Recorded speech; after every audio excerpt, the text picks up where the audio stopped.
Hello and welcome to the ASC Weekly. We are going into the round of 32 here. This is going to be a best of one. We have Axion spawning the top right of Zelnaga Caverns as the Green Terran, and his opponent. Finally, we see a Zerg. We haven't seen a Zerg since last week. We have ePOdium spawning at the bottom left. Of course, I am Simpatico.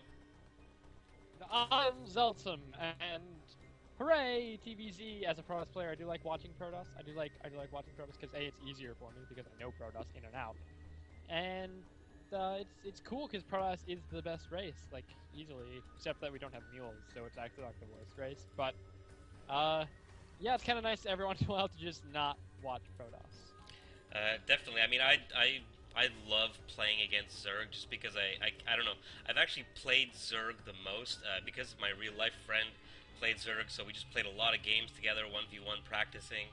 I feel the most comfortable against Zerg, oddly enough. I was very uncomfortable. Obviously, Mutilus Cuirass just makes just stresses me the hell out, or at least it did. Until I learned to kind of deal with it and the best ways to defend against it and stuff. So I love watching TVZ and seeing what Terrans are doing to counter, and also fun to see how as a lot of Zerg players are evolving. Like 90% of games I played against Zerg was 99% were really mutabling, and now they're doing other things. Which is really nice. Seeing a lot more roaches than I used to before, a lot more hydras, stuff like that, which is really cool to see. We do have 2 racks going down here. I think with this fast expansion, I think it was a 14 hatch from ePOdium. We're going to see a lot of early aggression. I do believe Axion did see. He doesn't know about it, but maybe he's just blindly going to be countering it. Getting a lot of. Wow, he actually cornered that drone and killed it, and then built a supply depot on its carcass. But I assume we're going to see a lot of marine aggression out of And, Axion. all in a day's work when you're a super SCV. Yeah, hero SCV there. Gonna go over here, kill this drone. You know what? While I'm over here, I'm gonna build you guys a supply depot. Yep, I'm Totally, awesome now. totally epic. And this SCV is still alive, working its way around the base. Seeing that I guess that extractor went down before this pool, or was it pool extractor? I don't know. Did you notice what this build was? I was too busy thinking about what Liquid Ret was talking about a while back when people were talking about how a lot of people used to have a huge problem with 2 racks aggression, and then Ret came out and said, you know what? 2 racks is the best, or fast hatch is the best way I've found to deal with 2 racks because you get that extra production capacity up. Without that extra production, you just don't have enough stuff to deal with the Marines. And Yeah, honestly, you just throw up a couple spine crawlers, and look, that's what's going up. ePOdium's throwing up a spine crawler now. Got out a couple Zerglings, and now if he sees aggression, he does need better spotting though, because these Marines are going to start poking in here, and he needs to know well ahead of time when the Marines are coming, so that he has time to produce enough lings to deal with them. But if he does get that spotting, then he's going to be just fine, especially with that extra production from the second hatchery, and if he survives, which he very well may, he has a lot of drone production, and he can very quickly grab a lead. well, it looks like ePodium has output a lot of Zerglings to deal with this early aggression. Axion is actually expanding behind this. His command center is nearly finished, and I think that was really nice play. Just even if he didn't really do any, not a single shot was fired. He forced a lot of Zerglings, so those Zerglings are not drones. Forced a spine crawler and is expanding behind it, so he's going to actually be ahead economically very shortly as soon as his command center morphs into an orbital command, which it is doing right now. Axion just doing a little bit of housekeeping, checking out a few of the different locations, making sure there's no expand shenanigans. So I think this early pressure did its job. He did not commit, did not lose any units. He's just going to fall back now and defend. And this amount of Zerglings will not do a whole lot. That is true. He used his early aggression very wisely, using the aggression as more of a threat, an intimidation tactic, as opposed to an actual direct sort of damage tactic.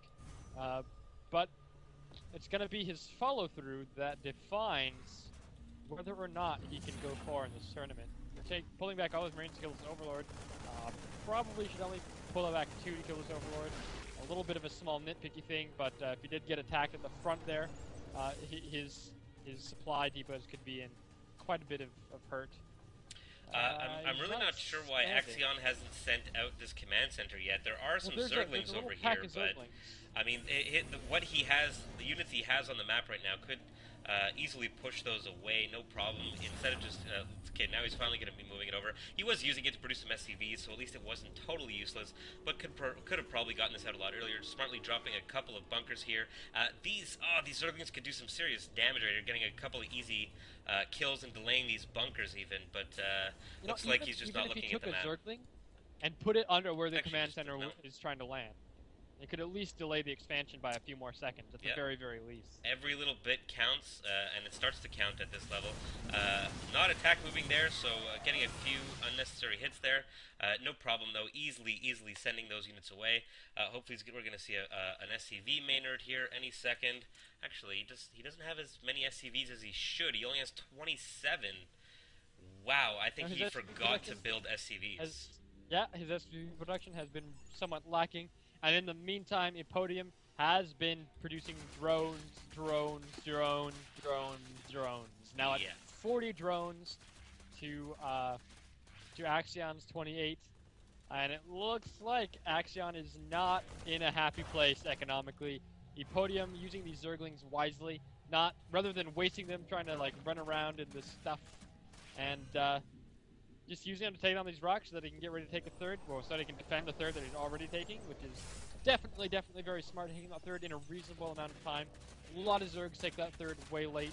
I really like the fact that he's taking that expansion as quickly as he is, because as you can see, he is very, very safe. If you look at Axion's if you look at Axion's view, you can see that he actually only sees his base and this watchtower, which he's gonna lose any second as soon as ePOdium decides that he doesn't want Axion to have a watchtower. We do have a Spire about to pop. Yeah, this is pretty unfortunate for Axion. That early play put him ahead quite a bit, and just like Zeltsum said, it'll be up to his follow-through to see if he can keep that lead. Unfortunately, did not, based on just, I think, getting supply blocked a lot as well, and forgetting to build SCVs. A couple of idle SCVs now going back to work here. They were on a smoke break. Getting some tanks out, very smart, although I don't know if we have a Baneling nest even. Yeah, we do, so tank's a smart move, even against Zerglings, but with some mutas out on the map now, probably going to want to get some Thors, or produce a lot more Marines, although Thors are obviously very, very effective against Mutalisks, and in the late game as well. I guess, yeah, Thors against Broodlords are pretty damn good, so, yeah, I love Thors, and the only time I build Thors is in TVZ, actually. Although Jinro just recently proved that you can in TVP as well. Yeah, you certainly can, but you know, it's a little bit strange, and you don't see it very often. Nope. Yeah, Axion's lead is just skyrocketing right now. This is unbelievable. 57 to 35 workers. He's really just laying back. I mean, he's not doing a whole lot. Does have some mutas out, but not doing anything with them. They're kind of just hanging out. He could do a ton of economic damage. We have no missile turrets anywhere. All these drones could go down. Not a single Marine in sight. They would have to run all the way from the natural here. So it would be nice to see. It would definitely be nice to see ePOdium use those mutas a little bit more.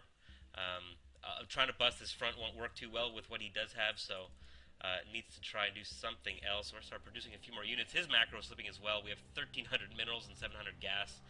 Definitely wants to start using that. Definitely has the production for it. A lot of larvae sitting around doing nothing.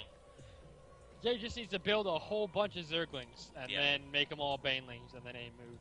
Well, don't A-move. Nope, don't A-move. Don't A-move your Banelings. Regular move your Banelings. How does that mechanic work? I've never really played Zerg, so I don't It's real simple.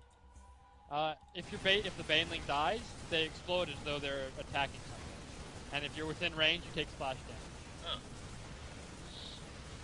Oh In no, I mean regular move, with the okay, so attack move is even if they die, they get damage, and if they regular move, they do not get damage. they do damage either way. Oh, they Oh do my damage god, either way. ePodium's doing Oh, there all we the go. SCVs are dying. There we go. All the SCVs are dying. ePodium OM, must be OM. listening to the OM. stream, moving in. Run away, ePodium! Run away! Run away! You don't want to lose all your No, mutalisks. don't run away into his stuff. Run away from his stuff. I think the damage is done. 55 to 23. I don't know what Axion can do to come back from this. Reactor going down No, with his barracks. he turtled pretty hard on 2 bases, but he didn't turtle in preparation for Mutalisks. So this is actually Axion's loss. ePodium definitely playing, definitely taking advantage of the situation. Was not getting attacked. There was absolutely no pressure for a long, long time, and he just droned up. And that's showing now, because